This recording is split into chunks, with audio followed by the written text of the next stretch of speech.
साहित्य बेहतर मनुष्य का निर्माण करता है, उससे ज्यादा विनम्र, ज्यादा संवेदनशील बनाता है। साहित्य मिट्टी से और पीड़ा से जुड़ना सिखाता है। मैं बेहतर मनुष्य बनने की यात्रा करते हुए साहित्य की शरण में आया। ये विचार गांधी आश्रम छतरपुर में आयोजित लेखक युवा संवाद कार्यक्रम में 1996 बैच के IARS अफसर युवा कवि कथाकार यतीश कुमार ने व्यक्त किए।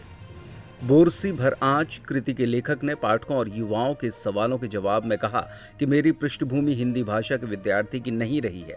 मैं 40 की उम्र में हिंदी भाषा और साहित्य से एक पाठक की तरह जुड़ा। प्रबंधन की दुनिया से साहित्य और लेखन की दुनिया में मेरी पत्नी स्मिता खिंचलाई और डायरी लिखने की मेरी आदत ने मुझे लेखक बनाया। उन्होंने युवाओं से कहा कि आप हमेशा बालकनी से देखो, सड़क को सड़क से मत देखो। सड़क से अगले मोड़ के बाद सड़क कहाँ जा रही है वो भी नहीं दिखेगा। आपने कहा कि निराशा के चाहे कितने ही कारण हों, जीवन जीने के लिए है, विसर्जित करने के लिए नहीं। राष्ट्रीय युवा संगठन और सर्व सेवा संघ के युवा सेल के प्रदेश स्तरीय युवा शिविर के दौरान मध्य प्रदेश हिंदी साहित्य सम्मेलन की प्रदेश एवं जिला इकाई द्वारा संयुक्त रूप से आयोजित इस कार्यक्रम की अध्यक्षता गांधी शांति प्रतिष्ठान के अध्यक्ष प्रसिद्ध विचारक लेखक कुमार प्रशांत ने किया। पूर्व IAS वरिष्ठ कथाकार राजीव शर्मा और वरिष्ठ लेखक संपादक प्रोफेसर बहादुर सिंह परमार ने विशिष्ट अतिथि के आसंदी से पुस्तक पर अपनी राय साझा की। मध्य प्रदेश गांधी स्मारक निधि के अध्यक्ष युवा कवि संतोष कुमार द्विवेदी ने इस सत्र का संचालन किया। वरिष्ठ साहित्यकार प्रोफेसर बहादुर सिंह परमार ने कहा कि बोरसी भर आंच आत्मकथा व संस्करण से परे एक अलग ही विधा है, जिसमें जीवन की खुरदरी सच्चाइयों को साझा किया गया है। उन्होंने कहा कि इस कृति को पढ़ने के बाद ऐसा लगता है कि ये कहानी केवल यतीश बाबू की नहीं बल्कि हम सब की है। पूर्व IAS एवं वरिष्ठ कवि कथाकार राजीव शर्मा ने कहा कि सत्ता के पंडों ने साहित्य को जो नुकसान पहुंचाया है उसकी भरपाई लेखन में ईमानदारी से ही की जा सकती है। अगर आपके हाथ में कलम है तो संसार में आपसे बड़ा नायक और कोई नहीं है। इस नायक से लड़ पाने और जीत पाने के लिए मैं यतीश कुमार को बधाई देता हूँ। इसके पूर्व इस कृति पर पाठकनामा में अपना अभिमत रखते हुए महेश अजनबी ने कहा कि बोरसी भर आंच में यतीश कुमार ने स्त्री विमर्श को एक बहन के भाई और एक माँ के बेटे के रूप में बेबाकी से लिखा है। ये किताब कविता से कहानी के बीच के सफर में लिखी गई है, इसलिए इसमें कहानी के चरित्र और उसकी भावनाओं का अप्रतिम संयोग उभरता है। अंकित मिश्रा ने कहा कि बोरसी भर आंच में सत्य का ताप आपको स्पर्श करता है तो सत्य को इतने खुले रूप में कहने का साहस चमत्कृत करता है। निदा रहमान ने कहा कि यह पुस्तक अंतर संबंधों की ताकत से परिचित कराती है। बड़ी बहन का जिम्मेदारी उठाते हुए मां की भूमिका में आ जाना बहुत ही रोचक है। आयोजन के दूसरे भाग में निदा रहमान की कविता संग्रह इश्क इतवार नहीं का विमोचन हुआ। विमोचन में निदा की अम्मी जुबैदा खातून और अब्बा अब्दुल रहमान की शिरकत ने आयोजन को रोचकता और गरिमा प्रदान की। विमोचन समारोह के मुख्य अतिथि यतीश कुमार ने इस संग्रह के प्रति अपनी भावना व्यक्त करते हुए कहा कि निदा नाम आते ही मन में एक उम्मीद जागती है। ये नाम और लिखना, वो भी इश्क पर लिखना, बड़ी जिम्मेदारी का काम है। निदा के संग्रह में इश्क के कई पहलू मौजूद हैं। निदा का इश्क अधूरे वादों का मुकम्मल ख्वाब है। इस पुस्तक में ढेर सारा लम्हा है जिसे हर पाठक पढ़ते हुए जी सकता है। प्रोफेसर बहादुर सिंह परमार ने कहा कि ये संग्रह प्रेम के अनिवार्य होने की बात कहता है। इस पुस्तक में प्रेम यात्रा पर है और निदा प्रेम की बात करते हुए उसके साथ चलते चलते दूर तक पहुंचने की उम्मीद जगाती हैं। मुझे उम्मीद है कि निदा की साहित्यिक यात्रा दूर तक जाएगी। राजीव शर्मा ने कहा कि इश्क को लफ्ज़-ए-हाथ कहने वाले इस युग में प्रेम का फूल खिलाने के लिए इस साहसपूर्ण प्रयास को बधाई। अध्यक्षीय उद्बोधन में गांधी शांति प्रतिष्ठान के अध्यक्ष कुमार प्रशांत ने कहा कि इस शब्द का आपके साथ क्या रिश्ता है, ये समझ बनाने के लिए राष्ट्रीय युवा संगठन शिविर आयोजित करता है। इसलिए युवा शिविर के दौरान इस साहित्यिक आयोजन की संगति भी है और प्रासंगिकता भी। गांधी ने प्रेम के व्यापक रूप को सिखाने में जान गंवा दी, इसलिए प्रेम शब्द के साथ रिश्ता जोड़ने और तमाम खतरे उठाने की हिम्मत ही आदमी को आदमी बना सकती है।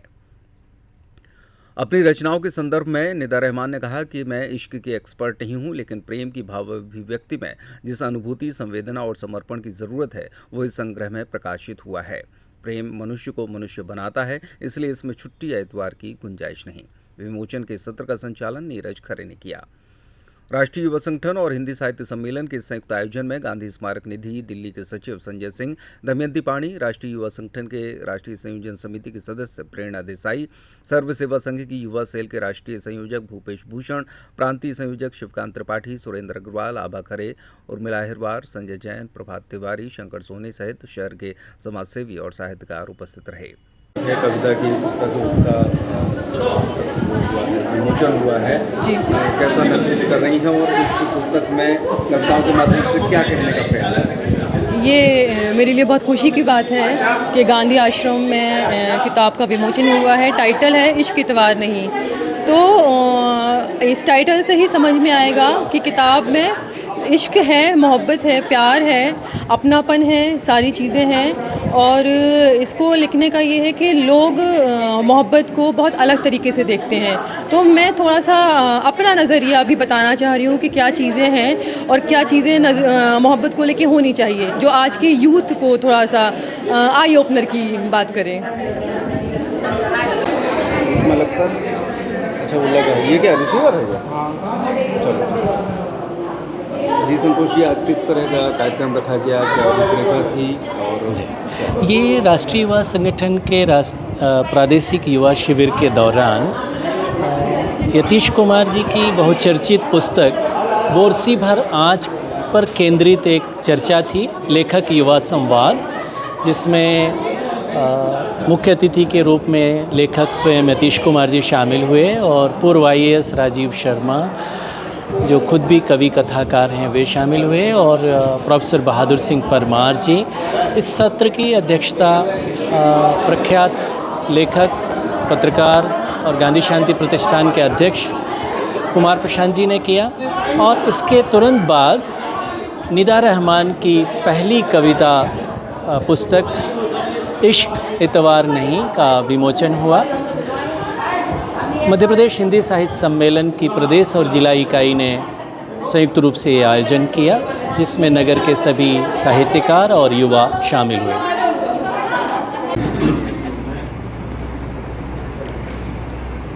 ये जो विषय है ये बड़ा ही अजीब सा विषय है, समझ में बहुत आता है फिर भी बिल्कुल नहीं आता है। मैं कभी कभी सोचता हूँ कि अगर सच में प्रेम को ऐसी चीज़ है, जैसा जिन कविताओं का कुछ उदाहरण नीरज जी की कविताओं पे यहाँ रखा गया, तो अगर दो लोगों के बीच में होता है और सच में वैसा होता है जैसा कविताओं में दिखता है, तो दुनिया में कोई भी लड़की कमज़ोर नहीं होनी चाहिए थी। अगर लड़कियों की हालत ऐसी है, इसका मतलब है कि कविता में जो लिखा गया वो पूरा सच नहीं है, सच कहीं और नहीं है। उसको ढूंढने की, समझने की, खोजने की ज़रूरत है।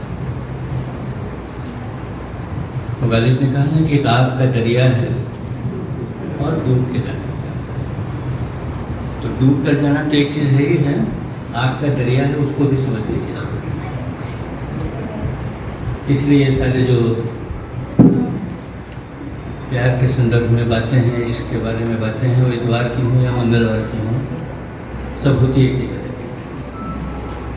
उनके प्रति ईमानदार होना। वो तुम्हारे भीतर से पैदा हुई हो, पैदा न की गई हो, ऐसा होना, ये बहुत ज़रूरी है।